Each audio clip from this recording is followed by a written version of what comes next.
Hello students, this is अनुपम गंभीर और आप देख रहे हैं अनुपम इंग्लिश चैनल में क्लास 11th का हॉर्नबुल बिल बुक से आ फोटोग्राफ चैप्टर, जिसकी पोएटेस शर्ली टल्सन हैं।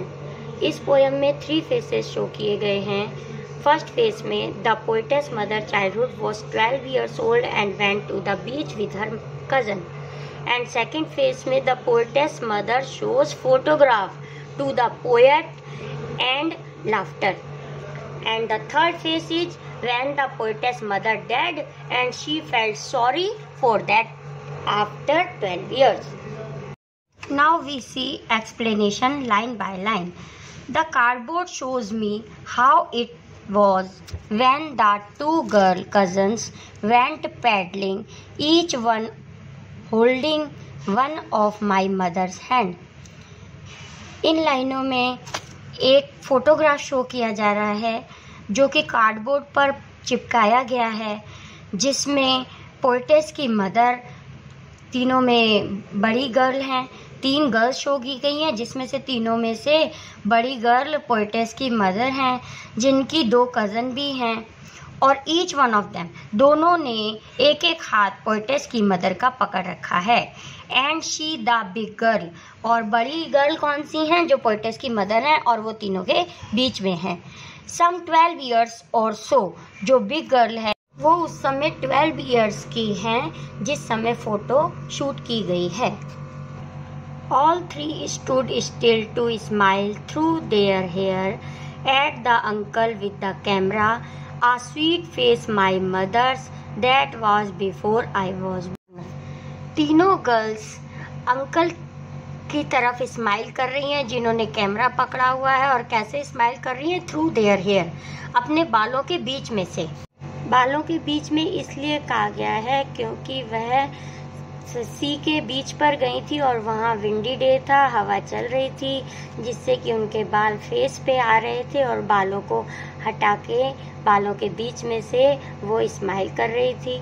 और कहाँ देख रही थी? अपने अंकल को देख रही थी, जिन्होंने कैमरा होल्ड किया हुआ था। A sweet face my mother's, that was before I was born. मेरी मदर का फेस उस समय बहुत स्वीट लग रहा है फोटो में। ये उस समय की फोटो है जिस समय मैं बॉर्न भी नहीं हुई थी। And the sea which appears to have changeless, और जो सी है वो अभी तक भी चेंज नहीं हुआ है। Watched their terribly transient feet, लेकिन ह्यूमन बीइंग चेंजेबल बताए गए हैं। ट्रांजिएंट की मीनिंग चेंजेबल होती है, जो समय के अनुसार चेंज हो जाता है। इन लाइनों में बताया गया है कि सी वैसा ही है जैसा पहले था, कई साल पहले था, आज भी वैसा ही है। लेकिन ह्यूमन बीइंग क्या है? ह्यूमन बीइंग मॉर्टल हैं। और सी क्या है? इमॉर्टल है, जो अमर है, कभी भी चेंज नहीं हुआ है। Now explanation of second paragraph. Some 20-30 years later, she did laugh at the snapshot. कुछ 20-30 साल बाद, यानी कि जब ये फोटो पोएटेस की मदर पोएटेस को शो कर रही थी और वो बता रही थी कि See Betty and Dolly, she did say, and look how they dressed us for the beach.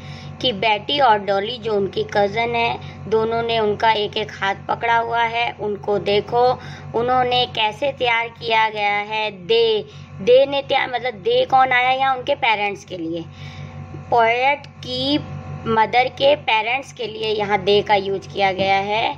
वो कह रही हैं कि हमारे पेरेंट्स ने हमें बीच पे हॉलीडे के लिए जाने के लिए कैसे तैयार किया है। The C holiday was her past and mine is her laughter. जो सी हॉलीडे था वो मेरी मदर का पास्ट था, और मेरा पास्ट क्या है? यहाँ मेरा पास्ट मेरी मदर की हंसी है। यह दोनों लाइनें बहुत ही इम्पोर्टेंट है for the exam. Both wry with the laboured ease of loss, क्योंकि जो उन्होंने लेबर्ड मतलब श्रम करके, बहुत ही परेशानी से, ईज यानी कि आसानी से, ऑफ लॉस खो दिया है। तो उन दोनों ने खो दिया है। क्या खो दिया है? जो कि उन्होंने बहुत ही परेशानी से प्राप्त किया था। अर्थात उनकी जो मदर हैं, पोएटेस की मदर ने अपनी हंसी खो दी है, लाफ्टर खो दिया है, और पोएटेस हैं जो उन्होंने अपनी मदर को खो दिया है, जो इस समय जीवित नहीं है, अर्थात उनकी डेथ हो चुकी है। अब थर्ड पैराग्राफ का एक्सप्लेनेशन देखते हैं। This is the last paragraph of the poem. Now she has been dead nearly as many years as that girl lived. यहाँ पे पोएटेस कह रही हैं कि मेरी मदर की डेथ हो चुकी है, उतने ही साल मेरी मदर की डेथ को हो चुके हैं जितने साल इस फोटोग्राफ में उस गर्ल को यानी कि उनकी मदर को दिखाया गया है। तो उस गर्ल में जितनी एज थी, कितनी एज थी, 12 इयर्स की उसकी मदर की एज थी जिस समय उनकी फ़ोटोग्राफ शूट की गई थी, और उतने ही साल अब उनकी मदर की डेथ को हो चुके हैं। And of these circumstances there is nothing to say at all. It's silence.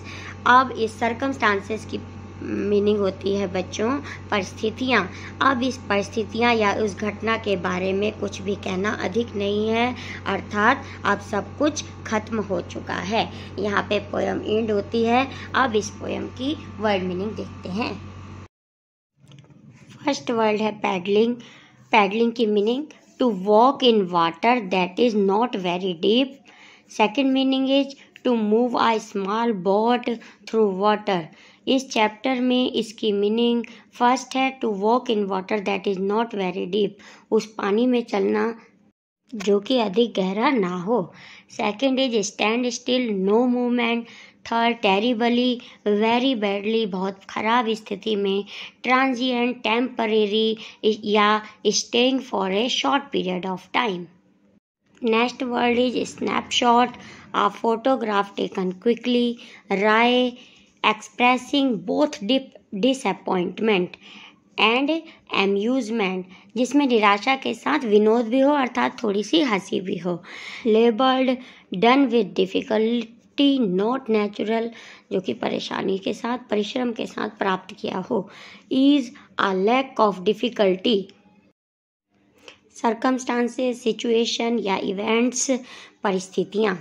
Next last is silence, no noise at all, यानी कि खामोशी ही खामोशी हो जाना। स्टूडेंट्स, अब इस पोएम में यूज़ हुई पोइटिक डिवाइसेस को देखते हैं। इसमें 4 पोइटिक डिवाइसेस यूज़ हुई हैं जो आपके सामने शो हैं।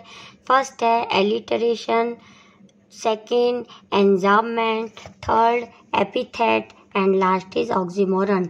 फर्स्ट एलिट्रेशन की मीनिंग होती है type of consonant repeated with 2 words together, ऐसे 2 कंसोनेंट जो एक ही साथ 2 वर्ड्स में यूज किए गए हों।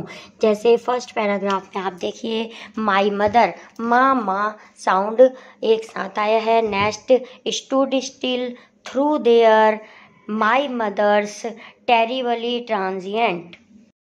नेक्स्ट पोइटिक डिवाइसेस एंजाममेंट, जब एक लाइन से दूसरी लाइन में बिना पंचुएशन के आ जाते हैं। पोएम में फर्स्ट पैराग्राफ देखिए, फर्स्ट लाइन में एंजाममेंट यूज़ है, जहां इट वॉज के बाद बिना किसी पंचुएशन के दूसरी लाइन स्टार्ट हो गई है। उसके बाद थ्रू देयर हेयर में कोई पंचुएशन मार्क नहीं है और नेक्स्ट लाइन में आ गए हैं, तो इन दोनों में एंजाममेंट पोइटिक डिवाइस का यूज़ किया गया है। सेकंड पैराग्राफ तो पूरा ही एंजाममेंट है, किसी लाइन में कोई पंचुएशन मार्क नहीं है। एंड थर्ड पैराग्राफ में फर्स्ट और सेकंड लाइन में एंजाममेंट पोइटिक डिवाइस का यूज किया गया है। Next poetic device epithet. Epithet ऐसा एडजेक्टिव या फ्रेज जो किसी पर्सन को डिस्क्राइब करे। इस पोएम में ट्रांजिएंट फीट में एपिथेट पोइटिक डिवाइस का यूज किया गया है। यहाँ फीट को एज अ ह्यूमन डिस्क्राइब किया गया है। Next poetic device is oxymoron, when 2 opposite word use together, दोनों अपोजिट वर्ड एक साथ यूज किए गए हैं। इस पोएम में सेकंड पैराग्राफ में लास्ट लाइन में लेबर्ड ईज, लेबर जिसकी मीनिंग होती है बहुत ही परिश्रम के साथ, और ईज मतलब सरलता से, दोनों अपोजिट वर्ड एक साथ आने के कारण यहाँ ऑक्सीमोरन पोइटिक डिवाइस का यूज किया गया है। नाउ स्टूडेंट्स, ये 4 पोइटिक डिवाइस हैं जो इस पोएम में यूज की गई हैं। आप इस पोएटिक डिवाइस का स्क्रीनशॉट भी ले सकते हैं। नेक्स्ट वीडियो इसी पोएम के MCQs की होगी। Thanks for watching. बाय।